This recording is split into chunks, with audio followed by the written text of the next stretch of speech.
पहले आप देखिए तो वैदिक काल में हिंदुओं में गाय को बलि देने की प्रथा थी। ये मैं स्वामी विवेकानंद को कोट कर रहा हूँ। उनकी किताब द फिलोसोफर ऑफ फ्रीडम में इसका बहुत अच्छे से उल्लेख है।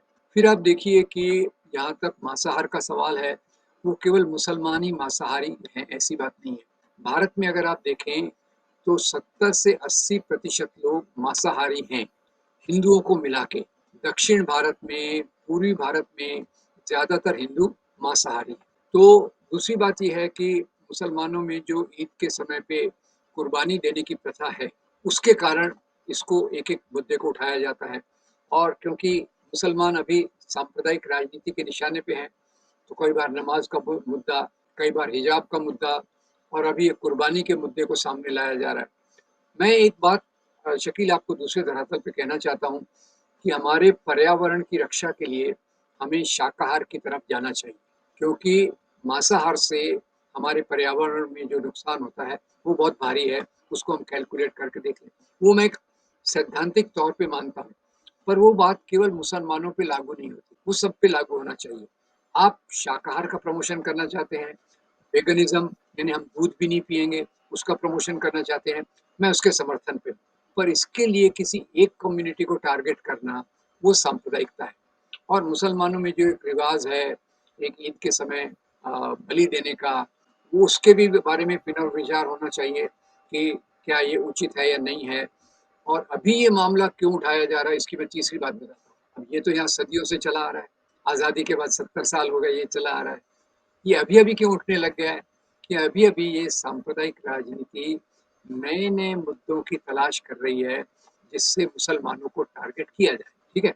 अब कई सोसाइटीज़ में अभी मैं एक पढ़ रहा था, एक सोसाइटी में जानवरों को रखने के लिए अलग जगह थी, कुर्बानी देने की अलग जगह थी, तो अभी कॉन्ट्रैक्टर ने वो अलग जगह दी नहीं, तो इसलिए कई लोगों ने अपने घर में जानवरों को रखा, तो उसके कारण फिर जय श्री राम, बजरंग दल के लोग उस पे अटैक करने आए। उसका मैं समर्थन नहीं करता। समाज के कुछ लोग अगर इसको मानते हैं, तो आप शांतिपूर्ण तरीके से एक पूरे आंदोलन के रूप में शाकाहार के बारे में बात कर सकते हैं। एक पूरे आंदोलन के रूप में सभी समाजों के बीच में क्या होना चाहिए उसकी बात कर सकते हैं। और केवल एक समाज को ही टारगेट करना और उसकी जो परंपरा को दबाने के लिए नए-नए मुद्दे उठाना, ये एक पूरी गलत बात है।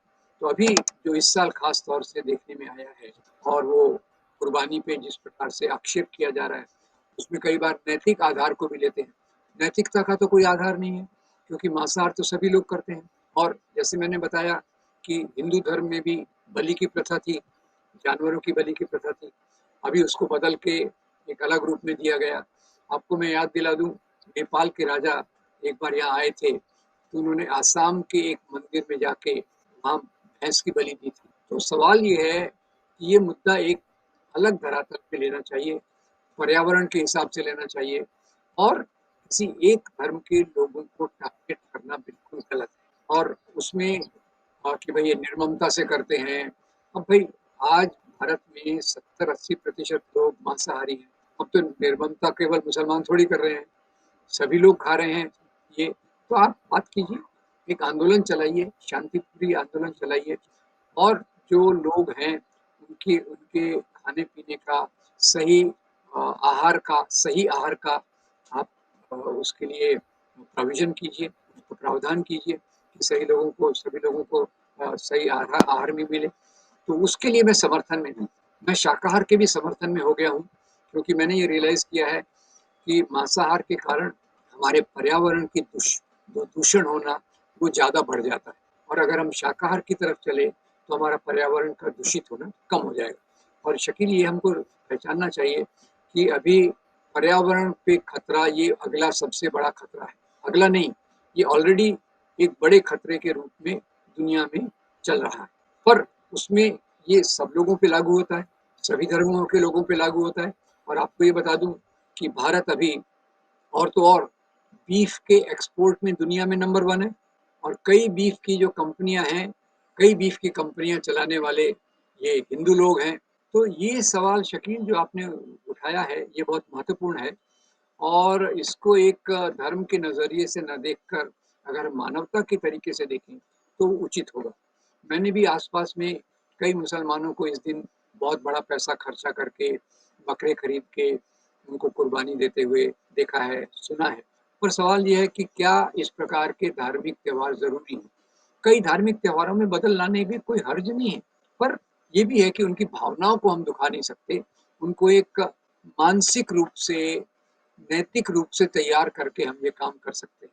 और अभी जिस प्रकार से उनको आक्रामक रूप से किया जा रहा है, वो पूरा-पूरा गलत है। उसका मैं पूरा-पूरा विरोध करता हूँ। देखिए, जब से ये गौरक्षा के मामले में इन्होंने कानून बनाए हैं, आंदोलन खड़ा किया है या एक आक्रामक रवैया अपनाया है, उसके बाद से पहले एक रिसर्च ऑर्गेनाइजेशन ने 5 सालों की स्टडी की थी।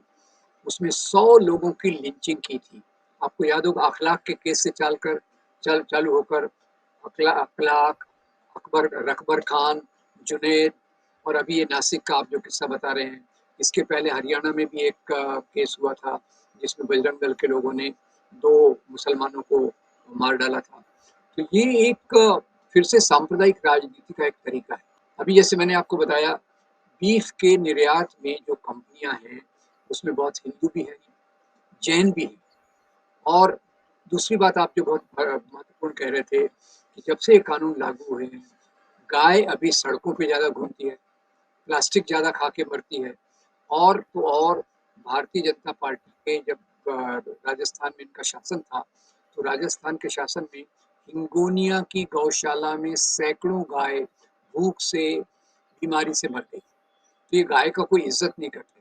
उत्तर प्रदेश में आज किसानों के सामने सबसे बड़ी समस्या है कि ये जो आवारा पशु हैं, उनके खेतों पर आक्रमण करते हैं और किसान मजबूर होकर उन पे लाठियाँ चलाते हैं।